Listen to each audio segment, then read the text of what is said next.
The morning started like any other on the Galactic Council station orbiting Kepler 442b. Ambassador Sarah Chun walked through the crystal corridors, her footsteps echoing against walls that reflected the light of 3 distant suns.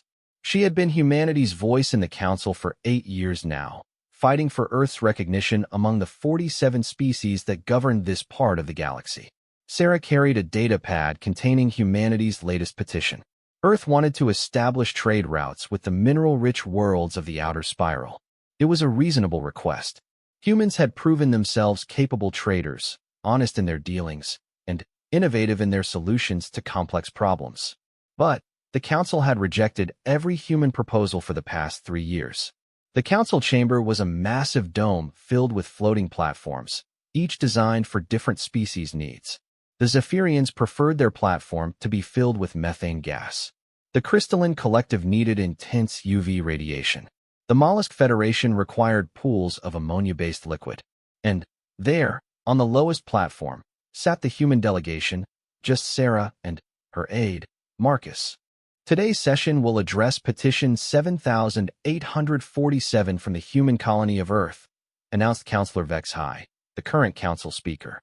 The insectoid creature's mandibles clicked as it spoke, translating through the universal communicators. The petition requests permission to establish mining operations in the Kepler 452 system.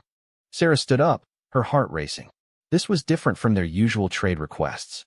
The Kepler 452 system contained asteroid fields rich in rare elements that Earth desperately needed for their growing space program. Without these materials, human expansion into space would slow to a crawl. Honored council members, Sarah began, her voice carrying across the chamber. Humanity requests permission to mine the uninhabited asteroid fields of Kepler 452. These asteroids contain no life forms, threaten no established territories, and would provide essential materials for peaceful human development. A rumbling sound came from the Granite Lord's platform. Councillor Thakmar, a being that looked like a walking mountain, spoke in a voice like grinding stones.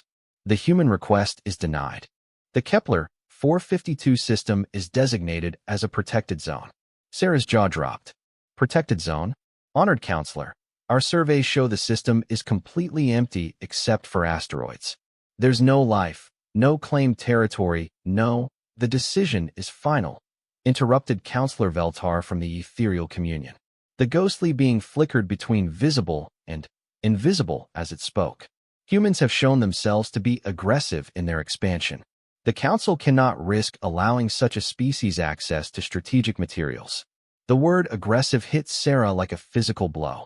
Humanity had never started a war with any Council species.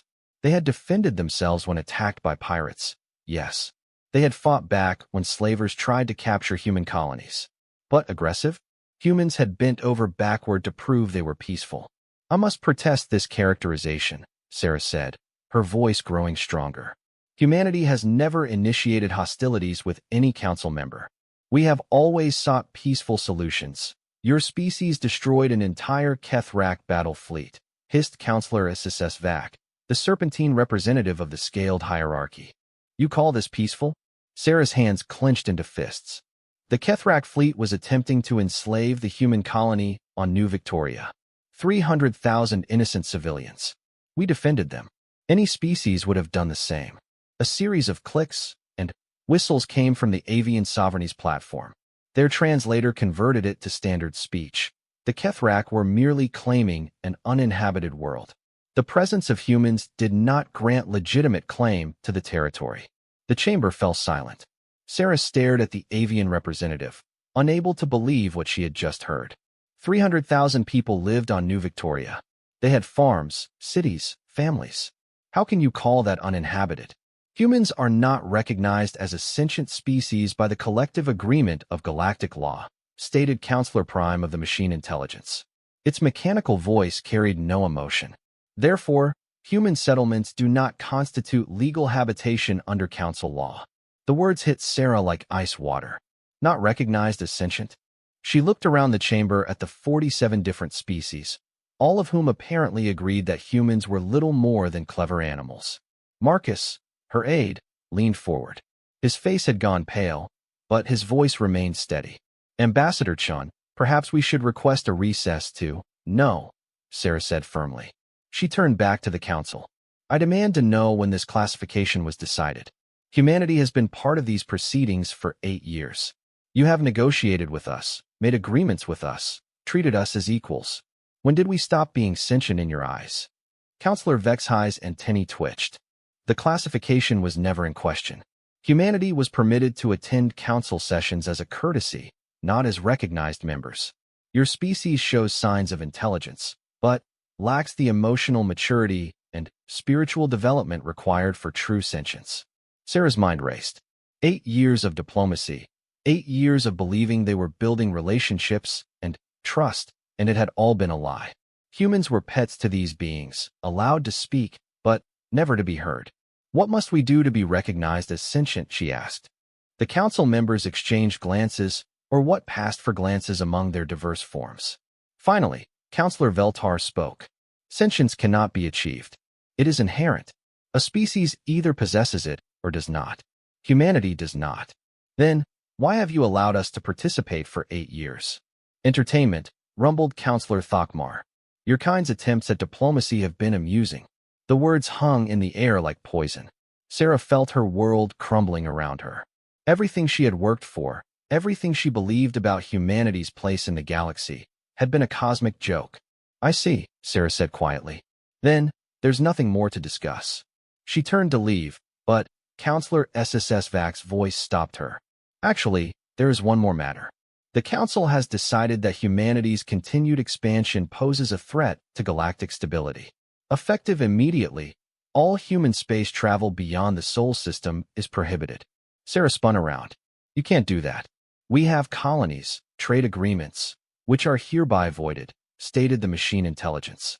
Human vessels found outside Sol system will be destroyed without warning.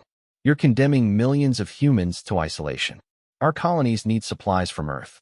Without trade routes, the fate of non-sentient species is not the Council's concern. Counselor Vexhi said dismissively. Something inside Sarah snapped.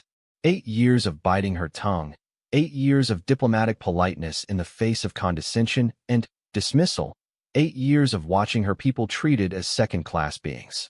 She straightened her shoulders and looked directly at the council speaker. You're making a mistake, she said, her voice cutting through the chamber's artificial atmosphere like a blade. Humanity has tried to be reasonable, tried to follow your rules, tried to earn your respect. But you've made it clear that respect isn't something you're capable of giving to species you consider inferior. Are you threatening the council? Asked Counselor Veltar, its form flickering more rapidly. Sarah smiled, and it wasn't a pleasant expression. I'm stating a fact. You think humans are just clever animals. You think we lack emotional maturity and spiritual development. But you've never seen what humans are truly capable of when you back us into a corner. Empty posturing, hissed SSS Vac. Your species has a few hundred ships at most. The Council commands thousands of fleets. Numbers aren't everything, Sarah replied. Ask the Kethrak. The mention of the Kethrak caused an uncomfortable stir among the Council members. The scaled hierarchy had lost an entire battle fleet to human defenders. No one was quite sure how the humans had managed it. This audience is concluded, announced Vexhi. The human delegation will depart the station within one standard cycle. Sarah nodded curtly. Gladly. But, before I go, I want you all to remember this moment. Remember that you had the chance to treat humanity as equals. Remember that you chose to treat us as animals instead. And remember that when the consequences come, you brought them on yourselves. With that, she turned and walked out of the chamber, Marcus close behind her. The council members watched her go, most with amusement, some with unease. None of them took her warning seriously. They should have. Sarah's ship, the diplomatic vessel Harmony, undocked from the council station 12 hours later. As soon as they cleared the station's sensor range, Sarah activated the quantum communicator and sent a priority message to Earth. The message was simple. Council has declared humanity non-sentient and prohibited all human travel beyond Sol system. Colonies are cut off. Recommend immediate implementation of Protocol 7. Protocol 7. Sarah had hoped she would never have to send those words. It was humanity's contingency plan for the worst-case scenario, total isolation and potential extinction at the hands of the galactic community. The response from Earth came within 6 hours. It was even simpler than her message. Protocol 7 authorized. Prepare for Phase 1. As the Harmony jumped into hyperspace toward Earth, Sarah couldn't help but feel sorry for the Council. They thought they knew humans. They thought they understood what humanity was capable of. They were about to learn how wrong they were. Back on the Council station, normal business resumed. Trade agreements were signed, territorial disputes were mediated, and the great work of galactic governance continued. The human delegation was already forgotten by most, just another footnote in the endless bureaucracy of managing 47 species. Counselor Vex High was reviewing mineral rights applications when the first reports came in. Speaker called his aide, a young Zephyrian whose voice whistled through his breathing apparatus. We're receiving unusual signals from the Sol system. Our monitoring stations report massive energy buildups. Vex High looked up from his work. What kind of energy buildups? Unknown, Speaker. The signatures don't match any known technology. Should we investigate? Vex High considered this. Humans were known for their technological innovation, but they were still far behind Council standards. Whatever they were doing couldn't possibly threaten the galaxy's most advanced civilizations. Continue monitoring, he decided. If the humans want to waste energy on whatever primitive project they're working on, let them. It will keep them occupied. The aide bowed and departed. Vex High returned to his paperwork, dismissing the matter from his mind. He wouldn't be so dismissive for much longer. 3 weeks later, the first human ship appeared at the edge of the Proxima Centauri system. It wasn't any design the Council had ever seen before. Where human ships had always been sleek and elegant, this one was massive and angular, covered in armor plating and bristling with weapon arrays. The Council monitoring station in the system sent a standard warning. Human vessel, you are in violation of Council Directive 2847. Withdraw immediately or face destruction. The human ship's response was swift and devastating. A beam of pure energy lanced out from its forward array, and the monitoring station simply ceased to exist. No explosion, no debris field. One moment it was there, the next it was gone. The ship continued on its course toward Proxima Centauri b, where a Council research facility studied exotic matter. The facility's defenses activated automatically. Energy shields, particle beam weapons, a small fleet of defense drones. The human ship destroyed them all in less than 10 minutes. By the time reports reached the Council station, 17 more human vessels had appeared throughout Council space. They moved with purpose, striking specific targets with overwhelming force. Military bases, research stations, government facilities, all were either destroyed or captured. But they weren't random attacks. The humans were following a pattern, and it took the Council's strategic analysts 3 days to figure out what it was. They were targeting every facility and installation that had been involved in the decision to classify humanity as non-sentient. Counselor Vex High stood in the emergency session chamber, watching holographic displays show the scope of the human assault. In 72 hours, humanity had crippled the Council's intelligence network, destroyed their forward military bases, and captured or killed thousands of Council personnel. How is this possible? Demanded Counselor Thokmar. Our intelligence reports indicated humans had at most 300 vessels. Where did this fleet come from? Unknown, reported the head of Council intelligence, a spider-like creature from the Arachnid Dominion. Our monitoring stations and Sol system were destroyed in the first wave of attacks. We have no information on human military capabilities. Then, get some, roared the representative from the Ursine Federation, a massive bear-like creature whose translator struggled to convey his anger. Send a battle fleet to Sol system and end this madness. With what fleet? Asked the Crystalline Collective's representative, its voice ringing like struck crystal. The humans have destroyed or disabled 60% of our mobile forces. The remaining fleets are scattered across our territories, trying to defend critical infrastructure. Counselor Veltar flickered into visibility. Perhaps we should consider negotiation. The humans' demands. Humans don't negotiate, interrupted SSS Vac. They're animals. Clever animals, but animals nonetheless. You don't negotiate with a plague or a natural disaster. You eliminate it. Then, why are they winning? asked a quiet voice from the back of the chamber. All eyes turned to see who had spoken. It was Counselor Orthhan from the Peaceful Assembly, a species known for their philosophical approach to conflict resolution. They rarely spoke in council sessions, preferring to observe and contemplate. "Excuse me," hissed SSSVAC. "If humans are merely animals," Orthhan continued, "primitive and non-sentient, how are they defeating our combined fleets? How are they coordinating attacks across hundreds of light years? How are they using technology we can't identify or counter?" The chamber fell silent. It was a good question, and none of them had a good answer. Vexhi's antennae twitched nervously. The humans must have received help. Some other species, one with advanced technology. From whom? Orthhan asked. "Every major power in this part of the galaxy is represented on this council. Who would risk our collective wrath to arm a species we've classified as non-sentient?" More uncomfortable silence. Finally, Counselor Prime spoke, its mechanical voice echoing through the chamber. "Hypothesis. Our classification of humanity as non-sentient was incorrect." "Impossible," Thakmar rumbled. "The tests are comprehensive. Emotional maturity, spiritual development, cognitive complexity, tests designed by and for species who have been spacefaring for thousands of years," Orthhan pointed out. "Species who developed certain philosophical and cultural frameworks over millennia of contact with other civilizations. Perhaps humans simply developed differently. They're violent," protested the avian sovereignty representative. "They settle disputes through warfare rather than discussion." "So do the Ursine Federation," Orthhan replied calmly. "So did the scaled hierarchy before they joined the council. So did most of our species at some point in their development." The Ursine representative growled. "That's different. We evolved beyond our violent nature. Did we?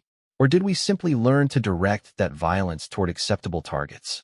The humans are doing exactly what any of us would do if our species' survival was threatened."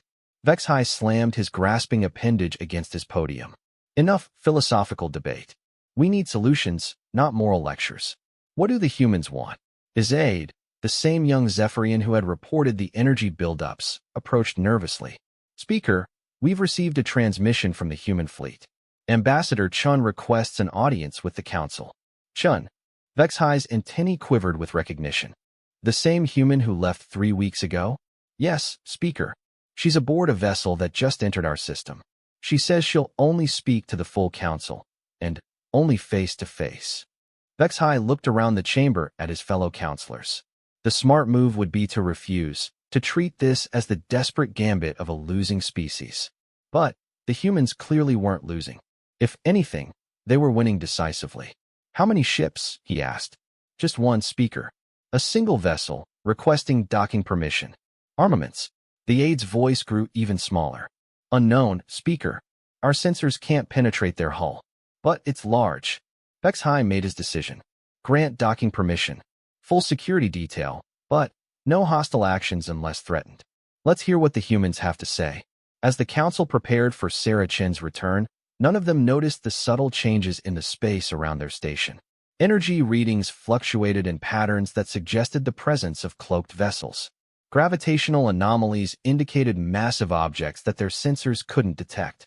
The humans hadn't sent just one ship to the council station. They had sent an entire fleet. And they were waiting to see how the council would respond to their ambassador's return. Sarah Chen walked through the same crystal corridors she had traversed 3 weeks earlier, but everything was different now. The council security detail that surrounded her moved nervously, their weapons ready but not aimed. They knew the balance of power had shifted, even if they didn't want to admit it. She entered the council chamber to find all 47 species present, their representatives watching her with a mixture of fear, anger, and grudging respect. Sarah took her position on the human platform, but she didn't sit. Instead, she stood at attention, her hands clasped behind her back, and waited. The silence stretched for several minutes before Counselor Vexhi finally spoke. "You have requested this audience, Ambassador Chun. What are humanity's terms?" Sarah Chen stood in the council chamber, surrounded by 47 species that had dismissed humanity as non-sentient just 3 weeks ago. Now their representatives watched her with careful attention, their earlier arrogance replaced by cautious respect. "Terms," Sarah repeated, her voice calm. You assume this is a negotiation, Counselor Vex High. It's not. The insectoid being's antennae twitched. Then what is it? A demonstration, Sarah replied. 3 weeks ago, you told me that humanity lacked the emotional maturity and spiritual development for true sentience. You said we were clever animals, useful for entertainment. You cut off our colonies, condemned millions to slow death by starvation, and dismissed our protests as meaningless noise. She gestured to the holographic displays around the chamber, which showed the current tactical situation. Red markers indicated destroyed council facilities. Blue markers showed captured installations. The map was mostly red and blue now, with very few green markers showing intact council assets. This is what you call lack of emotional maturity, Sarah continued. In 72 hours, humanity has dismantled your military infrastructure across 17 sectors. We've captured your intelligence networks, neutralized your rapid response fleets, and secured strategic resources throughout your territory, all without a formal declaration of war. Counselor SSS Vax serpentine form coiled tighter around his platform. You call this mature behavior? This unprovoked aggression? Sarah turned to face the scaled hierarchy representative. Unprovoked? You sentenced our colonies to death. You called us animals. But, more than that, you made a fundamental error in judgment. Which was, rumbled Counselor Thokmar. You assumed that because humanity seemed weak, we actually were weak. You assumed that because we sought peace, we were incapable of war. You assumed that because we followed your rules, we had no choice but to continue following them. Sarah touched a control on her wrist device. The chamber's displays changed, showing detailed schematics of the new human warships. The council members studied them with growing alarm. These are your vessels? Asked Counselor Prime, its mechanical voice betraying what might have been respect. Some of them, Sarah confirmed. The Retribution-class dreadnoughts you see here were built in the last 18 months. Each one is larger than your heaviest battleships, and carries enough firepower to sterilize a small moon. Impossible, protested the representative from the Avian Sovereignty. Our intelligence indicated humans had no heavy manufacturing capability for vessels of this size. Sarah smiled, and it wasn't a pleasant expression. Your intelligence was deliberately fed false information. For the past 5 years, humanity has been preparing for exactly this scenario. We hoped it wouldn't be necessary, but we planned for the possibility that the Council would eventually show its true nature. She touched her wrist device again. New images appeared. Vast shipyards hidden in asteroid fields, mining operations on worlds the Council had never discovered, manufacturing facilities that dwarfed anything in Council space. The asteroid belt in our home system contains more heavy metals than most Council worlds. The Kuiper Belt holds resources you can't even imagine. And humans have been expanding into star systems you've never bothered to explore because you assumed we were too primitive to find them. Counselor Orthhan from the Peaceful Assembly leaned forward. How many ships do you have? Enough, Sarah replied simply. That's not an answer, hissed SSS Vac. It's the only answer you'll get. But I can tell you this. Every warship you've encountered so far represents less than 5% of humanity's actual fleet strength. The chamber erupted in shocked murmurs and angry clicks from various species. Vex High raised an appendage for silence. If this is true, why didn't you reveal this capability earlier? Why maintain the pretense of weakness? Sarah's expression grew cold. Because we wanted to believe you were better than you are. We wanted to think that advanced civilizations would welcome new members, would judge species by their character rather than their appearance or cultural differences. We wanted to be part of something greater than ourselves. She paused, looking around the chamber at representatives who had once seemed so impressive and alien. Now they just looked frightened. But you taught us that peaceful coexistence was impossible. You showed us that no matter how reasonable we tried to be, no matter how much we compromised or adapted to your expectations, you would never see us as equals. So we stopped trying to be what you wanted and started being what we needed to be. And what is that? Asked Veltar, its ethereal form flickering rapidly. Apex predators. The words hung in the chamber's atmosphere like a death sentence. Sarah continued speaking, her voice never rising above conversational levels, which somehow made her words more terrifying. Do you know what makes humans truly dangerous? It's not our technology or our numbers, or our ships. It's our ability to learn from our enemies and become better than them at their own game. You've had thousands of years to perfect galactic warfare. We've had 3 weeks, and we're already winning. This is madness, declared the representative from the Mollusk Federation, its translator struggling with the rapid-fire clicking of its natural speech. One species cannot challenge the entire galactic community. Can't it? Sarah asked. Tell me, Counselor Gelhorth, how many of your worlds can you currently contact? How many of your fleets are operational? How many of your major installations remain under your control? The mollusk representative's silence was answer enough. Sarah activated her wrist device once more. This time, the displays showed real-time footage from across Council space. Human forces were everywhere, not just the massive dreadnoughts, but smaller ships, ground forces, infiltration teams. They moved with precision and coordination that spoke of years of planning. You see, the Council made another error, Sarah continued. You assume that because humans seem emotional and impulsive, we can't think strategically. The truth is exactly the opposite. Humans are exceptional at long-term planning precisely because we understand the emotional consequences of failure. She pointed to one of the displays, which showed human forces securing a massive orbital factory above a Council world. Every human child learns about the consequences of underestimating your enemies. We study history. We learn from defeats. We prepare for conflicts that might never come. It's part of our nature. You speak of nature, said Orthon thoughtfully. What is human nature, Ambassador? Sarah considered the question carefully. Adaptability, resilience, the ability to find hope in hopeless situations, and solutions to impossible problems. But also something else, the capacity for absolute commitment when we decide something is important enough. And what has humanity decided is important enough? Asked Vex-High, though his tone suggested he already knew the answer. Survival, not just of our species, but of our values. Freedom, self-determination, the right to exist without begging permission from beings who consider us inferior. Sarah's voice grew harder. And the guarantee that no other species will ever face what humanity has faced from this Council. The implications of that statement sent ripples of unease through the chamber. Several representatives exchanged glances that needed no translation. You're talking about regime change, said Counselor Prime.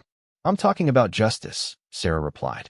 For 300 years, this Council has maintained power through fear and intimidation. You've crushed dozens of species that showed potential, kept hundreds more in permanent subjugation, and convinced yourselves it was for the greater good of galactic stability. She activated her device again.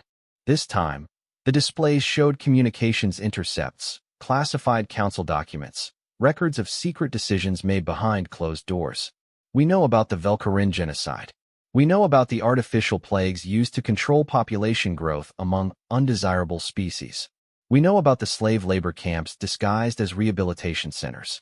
We know about the deliberate technological suppression of any species that might challenge Council authority.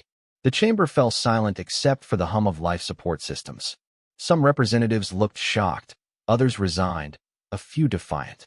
These are classified documents, protested Counselor Vex-High. How did a non-sentient species breach Council security networks and access your most protected files? Sarah finished. The same way we've done everything else, by being exactly what you said we weren't. Intelligent, determined, and capable of learning from our mistakes. She began walking around the chamber, addressing each species representative directly. The Zephyrians have been denied atmospheric processors for their colony worlds for 60 years because the Council feared they might become too comfortable and stop paying tribute. The Crystalline Collective has been forced to supply raw materials at below-cost rates to fund Council military expansion. The Peaceful Assembly has been systematically excluded from major decisions despite being founding members. Each accusation hit its mark. The representatives she named couldn't deny what she was saying because they knew it was true. This ends now, Sarah announced. The Council as it currently exists is finished. The question isn't whether it will fall, it's what will replace it. And I suppose humanity has a suggestion, sneered SSSVAC. We do, Sarah confirmed. A truly representative government. One vote per species, regardless of military strength or economic power. Open sessions, public records, elected leadership with term limits. The radical concept of actual democracy. Chaos, rumbled Thokmar. Lesser species cannot be trusted with real authority. They lack the experience to govern themselves? Sarah interrupted. Like humans lack the intelligence to be sentient? Your track record of judgment isn't exactly inspiring confidence, counselor. She returned to her platform, but remained standing. Here's what's going to happen. The council will dissolve itself within 30 standard days. A constitutional convention will be held on a neutral world, with representatives from every known sapient species, including those the council has suppressed or ignored. A new government will be established based on principles of equality and mutual respect. And if we refuse? Asked Veltar. Sarah's smile returned, cold and sharp. Then, we'll demonstrate the other side of human nature. The side you've been fortunate enough not to see until now. You're threatening genocide, accused the avian sovereignty representative. Am I? Sarah asked. I haven't threatened to wipe out any species. I haven't demanded territory or resources or tribute. I haven't even demanded punishment for the council members who condemned humanity to extinction. All I've demanded is that you give up power you never had the right to claim in the first place. She activated her wrist device one final time. The displays now showed the space around the council station itself. Dozens of massive ships hung in the darkness, their weapons trained on the station's critical systems. But, if you choose to fight, we'll accommodate you. Humanity has learned to be very good at war, and we have 300 years of suppressed anger to work through. Don't mistake our offer of peaceful transition for weakness or mercy we can't afford to show. The council chamber descended into chaos. Representatives shouted at each other in dozens of languages, their translators struggling to keep up. Some demanded immediate surrender, others called for resistance to the death, and a few tried to negotiate separate deals for their own species. Through it all, Sarah Chun stood calmly on the human platform, waiting for them to understand the reality of their situation. The galaxy's power structure had just been turned upside down, and there was no going back. After several minutes, Counselor Orthhan raised the appendage for attention. The noise gradually subsided. Ambassador Chun, the peaceful assembly representative said, I must ask directly, is this ultimatum negotiable? Are there any terms under which the current council might continue to exist in some form? Sarah considered the question seriously before answering. The current council condemned humanity to death and dismissed our protests as animal noises. It has oppressed species across the galaxy for centuries while claiming moral authority it never possessed. There is no reformed version of this institution that humanity would trust or recognize. Then, we have our answer, Orthhan replied quietly. Vexhi's antennae drooped. How long do we have to consider your proposal? 72 hours, Sarah said. The same amount of time it took humanity to dismantle your military infrastructure. After that, we'll assume you've chosen to resist, and we'll act accordingly. And our people? Our civilians? Asked Gelhorth. What happens to them? That depends entirely on your leadership's wisdom over the next 3 days. Humanity has no quarrel with ordinary citizens who've been lied to by their governments for centuries. But we will not allow this council to continue existing, regardless of the cost. Sarah walked toward the chamber's exit, then paused and turned back to address the assembled representatives one final time. You had the opportunity to welcome humanity as partners in building something better. You chose to treat us as enemies instead. Now you'll discover what it means to actually have humans as your enemies. I suggest you choose very carefully how this ends. With that, she left the chamber. Behind her, 47 species faced the most important decision in galactic history, and they had less than 3 days to make it. As Sarah's ship departed the council station, emergency sessions began on worlds throughout council space. Leaders who had never questioned their authority suddenly found themselves weighing the survival of their entire civilization against the pride that had sustained them for millennia. Some chose wisdom, others chose defiance. Humanity was prepared for both responses. The next 72 hours would determine whether the galaxy's future would be built on cooperation or conquest. Either way, the age of human submission was over. The question now was whether the council would adapt to the new reality or be swept away by it. Deep in the command center of her flagship, Admiral Elena Vasquez studied the tactical displays showing Council fleet movements across known space. As the architect of humanity's military response, she had hoped the diplomatic solution would work. But she was ready for the alternative.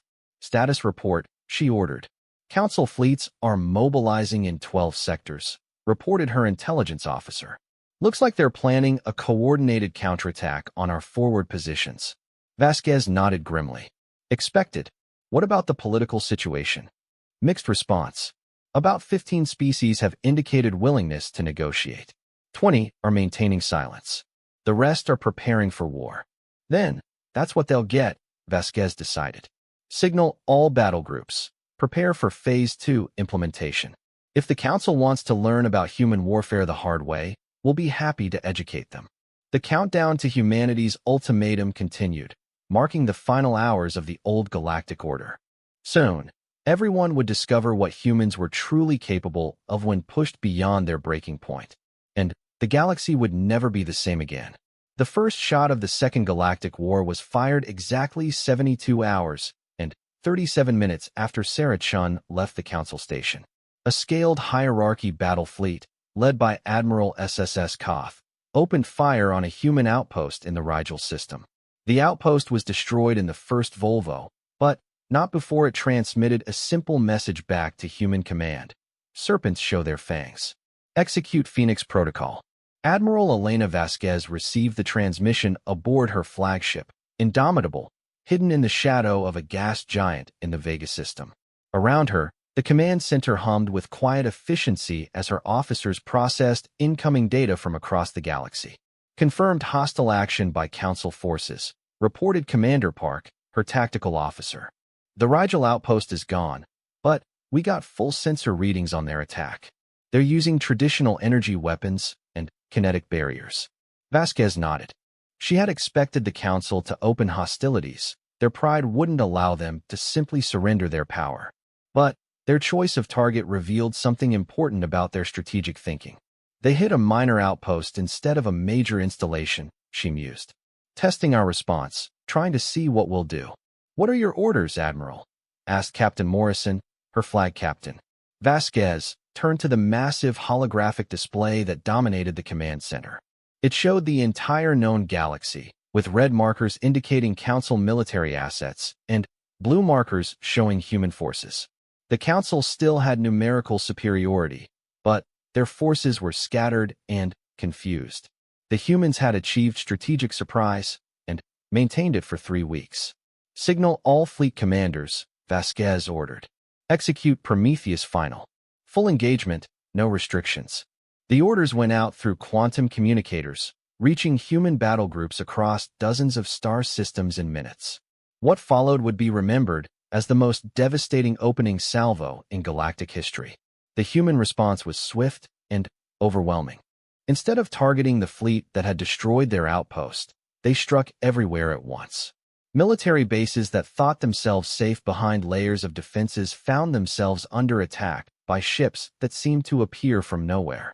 Council fleets moving to reinforce critical positions discovered that human forces were already there, waiting for them. In the Altair system, Admiral Jen Park's second battle group encountered a massive Council force, 600 ships from 7 different species, all converging to protect a critical supply depot. The Council commanders expected a traditional engagement, with their superior numbers grinding down the smaller human force through attrition. Instead, the humans demonstrated why they had been studying galactic warfare for years. Enemy formation is classic Council doctrine, reported Park Sensor Officer aboard the carrier Enterprise.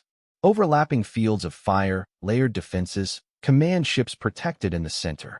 Park studied the enemy formation with the eye of someone who had spent decades analyzing Council battle tactics. They're following the Velkarin campaign playbook almost exactly. Predictable. She activated her fleet communications. All ships, implement Pattern 7. Target priority is command vessels. Remember, speed and precision over brute force. The human ships moved with coordination that amazed even their own crews.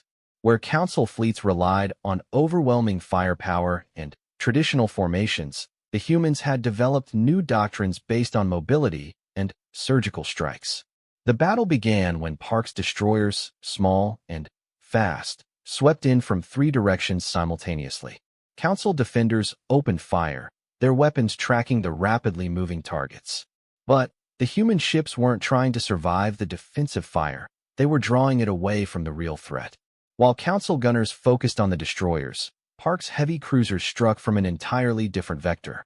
Their weapons were unlike anything in the Council arsenal. Focused particle beams that could penetrate any known shielding, guided projectiles that could change course after being fired, and something new that the humans called quantum disruptors. The first Council command ship simply vanished, its crew never even realizing they were under attack. The second managed to get a distress signal before it was destroyed.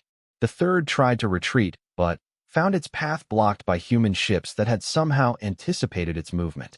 In less than 20 minutes, the Council force was reduced to scattered survivors fleeing in all directions. The humans had lost exactly 3 ships, all destroyers whose crews had been evacuated before the battle began. How? Transmitted Admiral SSS Koth from his fleeting flagship. How do they move like that? How do they know what we'll do before we do it? He never got an answer.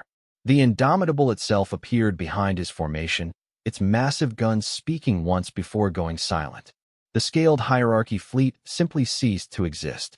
Similar scenes played out across the galaxy. On worlds where Council forces tried to make planetary stands, human ground forces demonstrated the same overwhelming superiority they had shown in space. But it wasn't just superior technology, it was superior thinking. Captain Sarah Martinez led the assault on Kepler for 38b, where the avian sovereignty had established a fortress they claimed was impregnable. The fortress was built into a mountain, surrounded by energy shields and automated defenses, garrisoned by 10,000 elite troops. Conventional assault would cost us thousands of casualties, reported Major Chun, her ground forces commander. The fortress is designed to withstand siege warfare. Martinez smiled. Then, we won't besiege it. We'll make it irrelevant. Instead of attacking the fortress, the humans landed their forces on the opposite side of the planet and began construction of what appeared to be a mining operation. Council defenders watched in confusion as human engineers dug deep shafts into the planet's crust. 3 days later, Martinez activated a device that her engineers had placed precisely 2 kilometers beneath the fortress. It wasn't a bomb. It was something much more elegant. The device created a localized gravitational anomaly, causing the mountain itself to collapse into a perfectly spherical crater. The impregnable fortress simply fell into a hole in reality, taking its defenders with it. Impregnable, Martinez observed to her staff, assumes your enemy is stupid enough to attack the fortress instead of the ground it's built on. But the most shocking human victory came in the core systems, where the Council had gathered their most powerful fleets for a final stand. 3,000 ships from every member species, commanded by the greatest military minds in galactic history, protected by the most advanced defenses ever created. Admiral Vasquez took personal command of the assault, bringing the full might of humanity's secret fleet to bear. When the human ships appeared at the edge of the system, Council defenders prepared for the largest naval battle in galactic history. Instead, they witnessed something impossible. Admiral, reported the sensor officer aboard Councillor Vex High's flagship. The human vessels, they're not approaching. They're just sitting there. Vex High studied the tactical display with growing unease. The human fleet had taken position just outside the system's defensive perimeter and stopped. They weren't advancing, weren't retreating, weren't doing anything. What are they waiting for? Demanded Admiral Korthval of the Ursine Federation. The answer came from an unexpected source. Dr. Melaner, the Council's chief scientist, had been monitoring the human ships with every sensor array in the system. What she found made her wish she had never looked. They're not waiting for anything, she announced in the command center. They're charging. Charging what? Asked Vex High. Their primary weapons. But the energy readings, this is impossible. No ship can channel this much power without destroying itself. On the Indomitable, Admiral Vasquez watched as her fleet's main guns reached full charge. Each ship in her battle line mounted a single massive weapon that represented the pinnacle of human engineering, a device that could manipulate fundamental forces in ways that made traditional weapons obsolete. All ships report ready, announced Commander Park. Vasquez activated the fleet communications. This is Admiral Vasquez to all Council forces. You have 30 seconds to surrender unconditionally. After that, we will demonstrate why humanity doesn't need 3,000 ships to win a battle. The Council response was immediate and predictable. Every gun in their fleet opened fire simultaneously, sending waves of energy and projectiles toward the human formation. The display was awesome and terrifying, enough firepower to sterilize entire worlds. None of it reached its target. The human ships activated defensive systems that the Council had never imagined. Instead of shields that absorbed or deflected attacks, the humans used technology that simply made the attacks cease to exist. Energy beams struck barriers and vanished. Projectiles encountered fields and dissolved into their component atoms. Impossible, whispered Dr. Melliner. They're manipulating quantum probability. They're making it statistically impossible for our weapons to hit them. Vex-High turned to her in horror. That's theoretical physics. No one can actually. Apparently someone can, Melliner replied grimly. The human ships finished charging their weapons. When they fired, the Council fleet learned what true terror looked like. The weapons weren't traditional energy beams or projectiles. They were focused distortions in space-time itself, creating localized regions where the laws of physics no longer applied. Ships caught in these fields didn't explode. They simply stopped being ships and became clouds of randomly dispersed particles. In 7 minutes, 3,000 Council vessels became cosmic dust. The greatest military force in galactic history was erased so completely that even the wreckage was gone. Admiral Vasquez opened communications to the shattered remains of the Council leadership. This is Admiral Elena Vasquez of the Human Defense Fleet. I am calling for the immediate and unconditional surrender of all Council forces. You have 10 minutes to comply. The response came not from Vex-High, but from Councillor Orthon of the Peaceful Assembly. The philosopher's voice was heavy with resignation and what might have been relief. Admiral Vasquez, this is Councillor Orthon. On behalf of the surviving Council members, I formally surrender. We request terms for the protection of civilian populations and the orderly transition of governmental authority. Granted, Vasquez replied immediately. All civilian populations are under human protection. Council military forces will stand down and submit to disarmament. Government officials who cooperate will be treated with dignity. Those who resist will face military justice. She paused, considering her next words carefully. Counselor, I want you to understand something. This war didn't begin because humanity wanted to conquer the galaxy. It began because you forced us to choose between freedom and extinction. We chose freedom. I understand, Admiral. And I apologize. We were wrong about your species. Catastrophically wrong. Yes, Vasquez agreed quietly. You were. The formal surrender came 6 hours later. Across the galaxy, Council forces laid down their arms and submitted to human authority. Some individual commanders tried to continue fighting, but they were quickly overwhelmed by forces they couldn't comprehend or counter. Within a week, the war was over. Humanity had achieved total victory in less time than it had taken most galactic conflicts to properly begin. But victory was only the beginning of humanity's challenges. Ambassador Sarah Chun found herself back in the Council chamber, but everything was different now.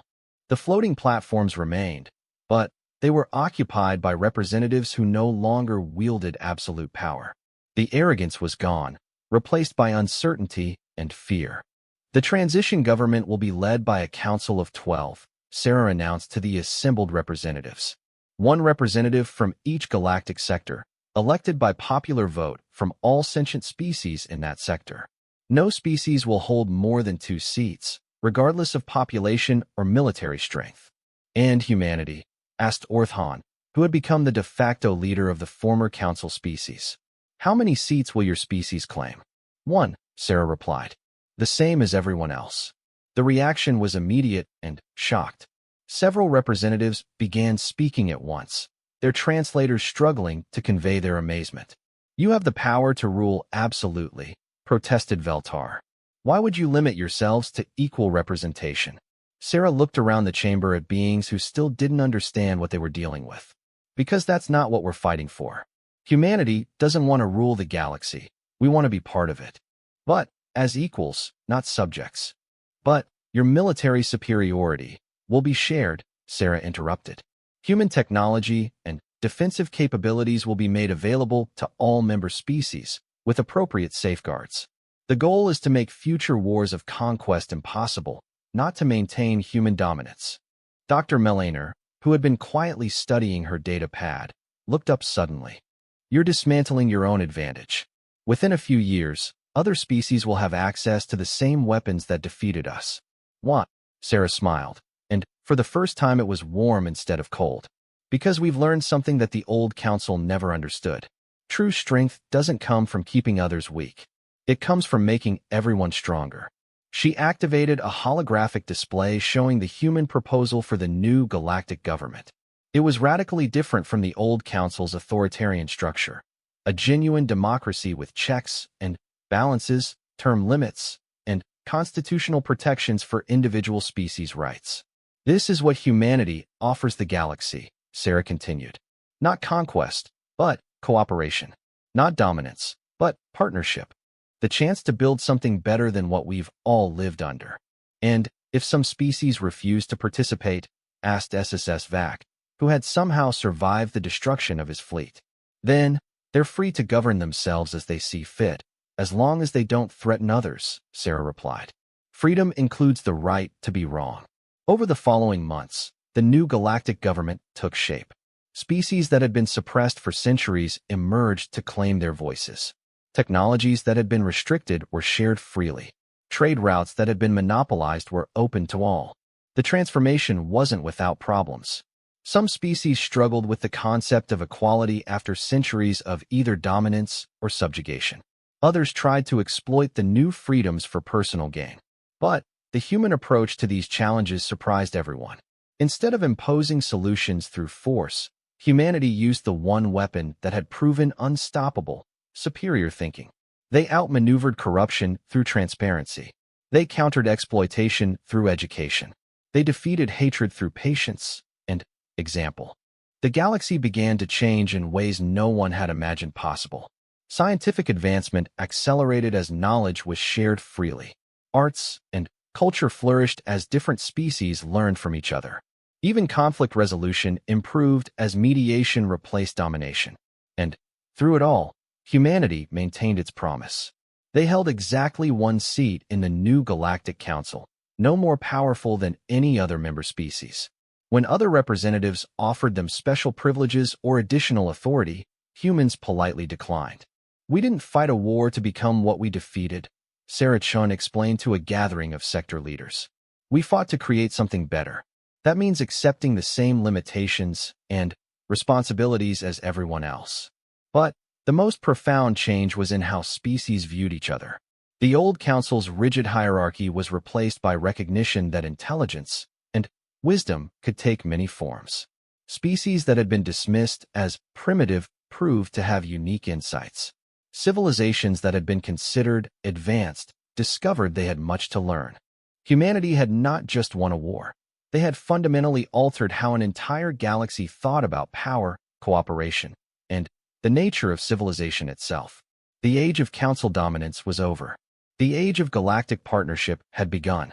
And at its heart was a simple truth that only one species had been willing to fight for: that all thinking beings deserved to be treated with dignity and respect, regardless of their appearance, culture, or technological development. It was, many species reflected, a very human idea. And perhaps that was exactly what the galaxy had needed all along. 5 years after the fall of the Galactic Council, the galaxy was a different place. The Meridian Station, built in neutral space between the major trade routes, served as the seat of the new Galactic Assembly. Unlike the old Council Station with its intimidating architecture and species-specific platforms, Meridian was designed for true equality. A massive ring structure where every representative had an identical office and every species had equal voice. Dr. Sarah Chun, no longer an ambassador, but now the elected human representative to the Assembly, walked through the station's central plaza. Around her, beings from hundreds of species mixed freely. Zephyrians sharing breathing gas with crystalline entities, ursine traders negotiating with mollusk merchants, children of a dozen races playing games that required no common language. It should have been paradise. In many ways, it was. But paradise, Sarah had learned, came with its own unique problems. Representative Chun called a familiar voice. Sarah turned to see Dr. Meliner approaching, her forearms carrying data pads and her expression showing the frustration that had become common among the Assembly's scientific advisors. Dr. Meliner, Sarah greeted the former council scientist with a smile. Let me guess, the Kepler expedition results. How did you know? Meliner's translator captured her exasperation perfectly. 3 years of preparation, the most advanced exploration fleet ever assembled, representatives from 47 species working in perfect cooperation. And we discover absolutely nothing. Sarah nodded sympathetically. This was the problem no one had anticipated when they dismantled the old council. Without a common enemy or the pressure of authoritarian rule, the galaxy's species had become comfortable. Too comfortable. The same pattern as the Vega surveys, the Andromeda probe missions, and the deep space archaeological expeditions, Sarah observed. Perfect cooperation producing perfectly predictable results. Yes. Meliner's frustration boiled over. We follow every protocol. We consider every opinion. We reach consensus on every decision. And we accomplish mediocrity. Do you know what the old council would have found in the Kepler Nebula? Something dangerous, probably, Sarah admitted. Exactly. They would have sent a single-species expedition with minimal safety protocols, taken enormous risks, and either discovered something amazing or died trying. We sent a fleet so safe and so careful that we learned nothing except that space is very large and mostly empty. Sarah gestured toward a nearby cafe. Want to discuss this over coffee? Or whatever passes for stimulants in your species' biochemistry. They settled into chairs designed to accommodate multiple body types. And Meliner ordered something that looked like liquid nitrogen, but smelled like flowers. Sarah stuck with human coffee. It's not just exploration, Meliner continued after her first sip. Scientific research has slowed to a crawl because every project needs approval from 12 different species. Military development has stagnated because no one wants to be accused of pursuing aggressive technologies. Even cultural exchange programs get bogged down in committees. Sarah stirred her coffee thoughtfully. You're describing the cost of democracy. Everything takes longer when everyone has a voice. But humanity didn't take longer, Meliner protested. You developed revolutionary technology in secret, planned a galaxy-wide campaign in months, and executed it flawlessly in weeks. How did you manage that level of efficiency? Because we were desperate, Sarah replied quietly. When your species faces extinction, you can afford to take risks and make quick decisions. When survival is guaranteed, you start second-guessing everything. Meliner leaned forward, her multiple eyes focusing intently on Sarah. Are you saying the galaxy needs another crisis to function properly? I'm saying the galaxy needs something to push against. The old council was terrible, but it gave everyone a common opponent. Oppression unified the galaxy's species in ways freedom hasn't. Before Meliner could respond, both their communicators chimed with an urgent message. Sarah read the text and felt her blood turn cold. Emergency assembly session in 1 hour, she read aloud. Priority level maximum. Topic classification, existential threat. They looked at each other with the same thought. In 5 years of peaceful governance, the Assembly had never called an emergency session above priority level 7. Maximum priority meant something was threatening the entire galaxy. An hour later, Sarah sat in the Assembly's main chamber alongside representatives from every member species. The chamber was full for the first time since the dissolution of the old council, and the atmosphere was electric with tension. Assembly Speaker Orthhan, the former peaceful Assembly councillor who had been elected to lead the new government, activated the central holographic display. What appeared made several representatives gasp in shock. 3 days ago, our deep space monitoring stations detected this, Orthhan announced. The display showed a massive object moving through space at incredible speed. Not a ship, but something that looked like a planet-sized structure covered in geometric patterns. Initial analysis suggests artificial construction, continued Dr. Vex High. who had become the Assembly's chief science advisor after his complete cooperation during the transition. The object is approximately 12,000 kilometers in diameter and appears to be accelerating toward the galactic core. "How fast is it moving?" asked the representative from the avian sovereignty, her feathers ruffled with anxiety. "0.7 light speed and increasing," Vexhai replied. "At current acceleration, it will reach our outer colonies in approximately 18 standard months." "Have we attempted communication?" This from SSS VAC, whose species had become remarkably cooperative after witnessing humanity's military capabilities. "All frequencies, all known languages, all standard first contact protocols," confirmed the communications chief. "No response of any kind. The object appears to be scanning our space, but it's ignoring all attempts at contact." Sarah stood up, her mind racing through possibilities. "What about its origin point? Where did it come from?" "That's the disturbing part," Orthon admitted.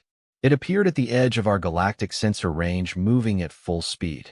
No gradual acceleration, no detectable launch point. It simply arrived." "From another galaxy?" suggested the mollusk representative. "Possibly. Or from dimensions our science can't detect. The energy readings are unlike anything in our databases." Sarah felt a familiar chill running down her spine.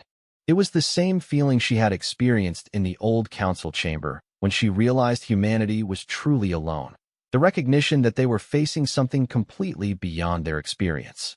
"What are our options?" she asked. "Limited," Orthon admitted. "We could send a diplomatic mission to attempt direct contact. But, given the object's size and unknown capabilities, that would be extremely dangerous. We could prepare defensive measures, but we have no idea what kind of threat it represents. Or we could evacuate the outer colonies and wait to see what happens." "All terrible choices," observed the Crystalline Collective's representative. "We need more information." "Which brings us to the real problem," said Dr. Melaner, who had been studying the data since the session began. "Our current exploration and research infrastructure is completely inadequate for this situation. Any investigation we mount will take months to organize and years to complete. We don't have that kind of time." The chamber fell silent as the implications sank in. The galaxy's new democratic government, built on consensus and careful deliberation, was structurally incapable of responding quickly to unexpected threats. "Perhaps," suggested the Ursine representative hesitantly, "we should consider temporary emergency measures. Streamlined decision-making protocols for crisis situations." "You're talking about suspension of democratic process," protested another voice. "That's exactly the kind of thinking that led to the old council's authoritarianism. And democracy won't matter if we're all dead," countered the avian representative. Sarah watched the argument develop with growing alarm. The assembly was fragmenting along predictable lines, some species demanding immediate action, others insisting on proper procedures, and everyone afraid of making the wrong choice. "May I make a suggestion?"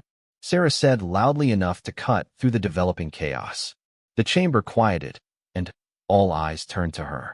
Despite humanity's insistence on equal representation, she had earned a level of respect that transcended formal authority. "We're facing a completely unknown threat that requires rapid response and innovative thinking," Sarah continued. "Our current governmental structure can't provide either. But maybe it doesn't have to." She stood and walked to the center of the chamber, where she could address all the representatives directly. The old council failed because it concentrated too much power in too few hands. "We've built a system that spreads power equally, but that makes us slow and cautious. What if we tried a third option?" "Which is?" asked Orthon. "Voluntary emergency cooperation. Instead of mandating action through government decree, we invite individual species to contribute whatever they can to a joint investigation. No compulsion, no central authority, just cooperative problem solving." Dr. Vexhai's antennae twitched with interest. "You're suggesting an ad hoc coalition rather than a governmental response." "Exactly. Species that have relevant expertise or resources volunteer them freely. Those that don't can support the effort or remain neutral. No one is forced to participate, but everyone is invited to contribute." "And who coordinates this coalition?"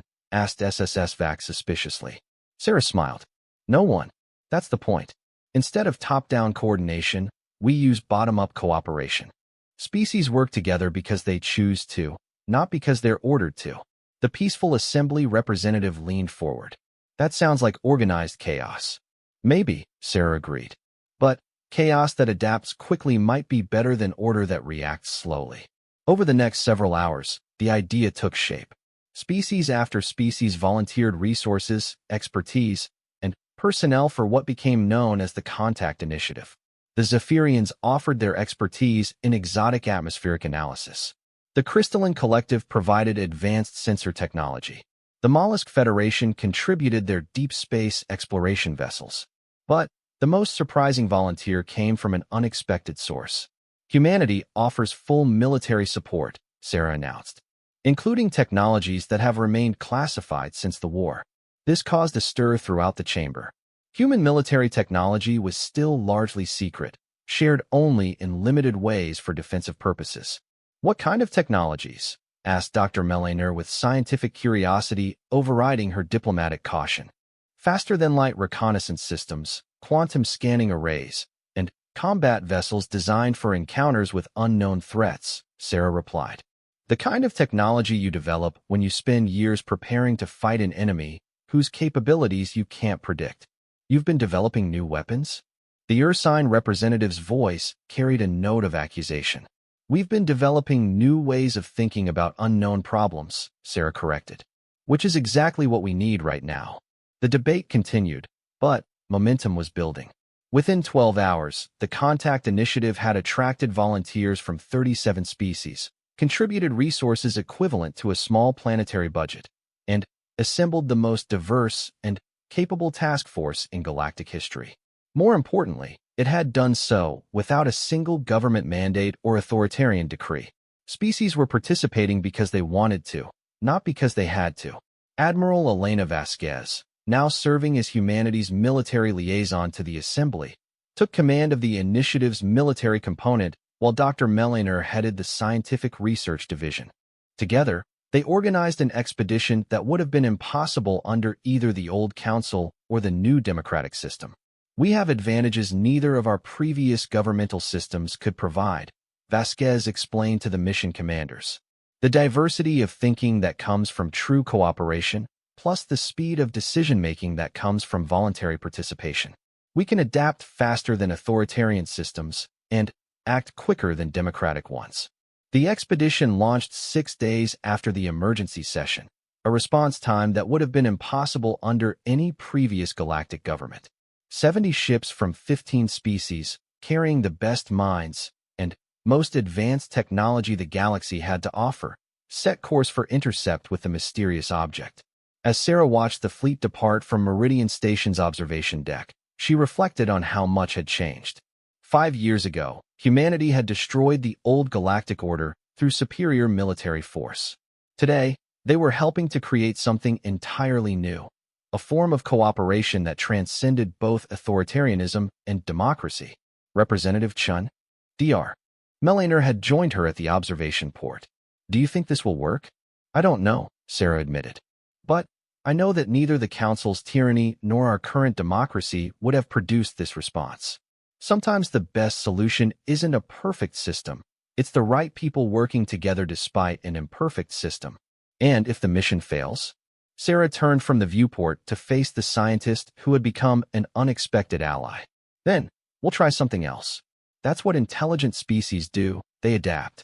As they spoke, the expedition fleet completed its final system checks and jumped to faster-than-light travel. Behind them, the galaxy waited anxiously for news from the edge of known space, where their representatives were about to make contact with something completely unknown. The age of comfortable democracy was over. The age of adaptive cooperation was about to begin. And, once again, it would be a human idea that showed the galaxy a new way forward. But, this time, humanity wouldn't be leading the charge alone.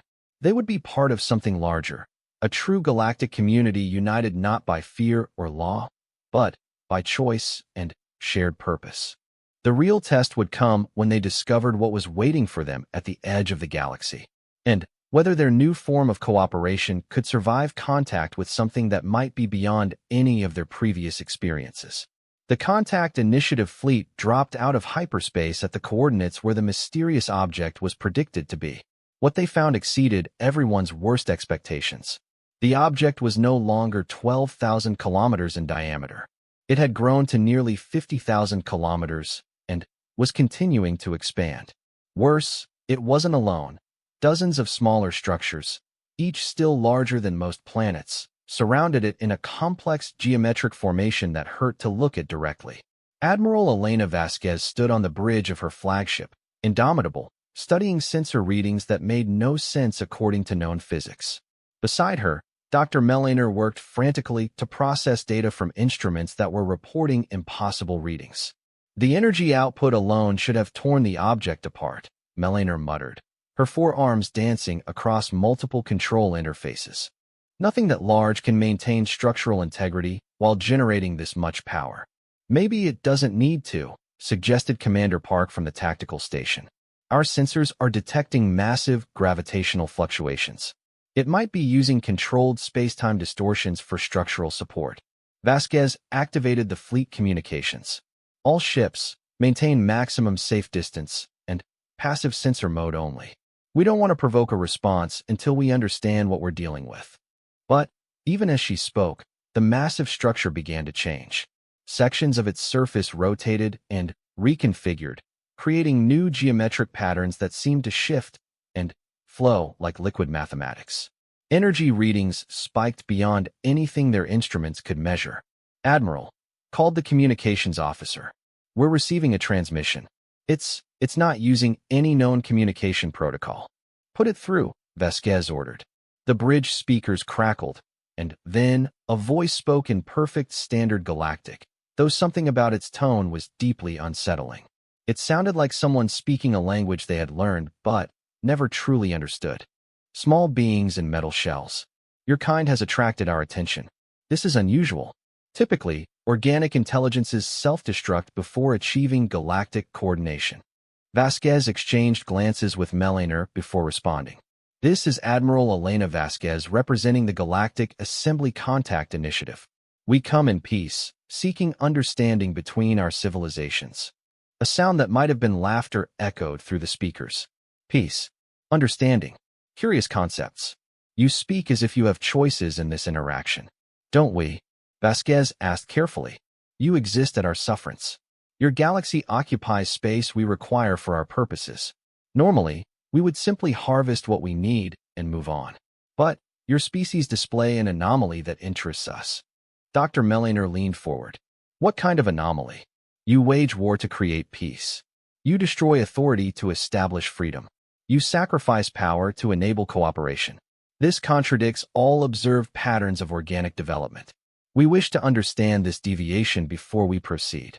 The implications of that statement hit everyone on the bridge simultaneously. These beings, whatever they were, saw the galaxy as resources to be harvested. The only thing protecting billions of lives was their curiosity about humanity's influence on galactic development. "Who are you?" Vasquez asked. "We are the gardeners.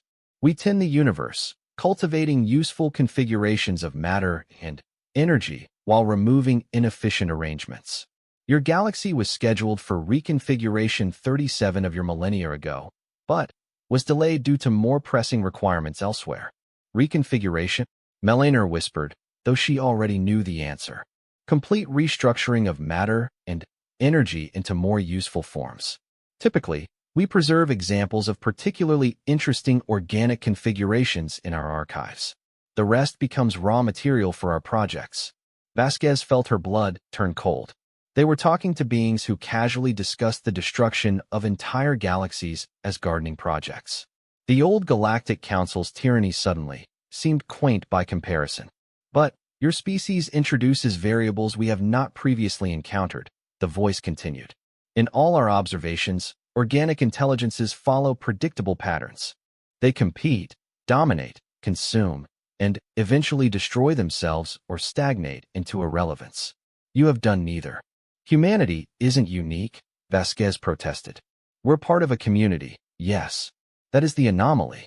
Organic species do not form functional communities without external compulsion. Yet your galaxy has achieved voluntary cooperation among hundreds of distinct intelligences. This should be impossible. Dr. Melaner activated her personal communicator, transmitting data back to the fleet's scientific vessels. If they didn't survive this encounter, someone needed to record what they were learning. We want to study this anomaly, the voice announced, to determine if it represents a sustainable development in organic evolution or merely an unstable transition state. You will cooperate with this study. And if we refuse? Vasquez asked, though she suspected she knew the answer. Refusal is not relevant. Your cooperation improves the efficiency of our research, but is not required for its completion. The massive structure began to move, not through space, but through dimensions their sensors couldn't detect. Reality seemed to fold around it as it approached the fleet, and several ships reported instrument failures as fundamental constants began fluctuating. All ships, withdraw to previous coordinates, Vasquez ordered. Do not engage. Repeat, do not engage under any circumstances. But, even as the fleet retreated, she was thinking furiously. These gardeners possessed technology so far beyond galactic capabilities that resistance seemed hopeless. But they had revealed something important. They were curious about humanity's effect on galactic civilization. And curiosity, Vasquez knew from experience, could be exploited. Gardeners, she transmitted. If you want to study our anomaly, you need to understand how it developed. The cooperation you observed didn't happen spontaneously. It required specific conditions and catalytic events. The approach of the massive structure slowed slightly. Explain. The galactic community you see now didn't exist 5 years ago. It was created through a process that demonstrates the very characteristics you find unusual. To truly understand the anomaly, you need to witness how humans approach impossible problems. You propose to demonstrate your problem-solving methodology? I propose to show you why organic intelligence might be worth preserving rather than harvesting. A long silence followed. When the voice spoke again, it carried what might have been amusement. Interesting. You face certain destruction and respond by offering to perform for your executioner. Very well. You have one local solar rotation to present your demonstration. The gardener structure withdrew to its previous position, but the smaller objects remained close enough to monitor every action the fleet took. Vasquez had bought them time, but she had no idea what to do with it.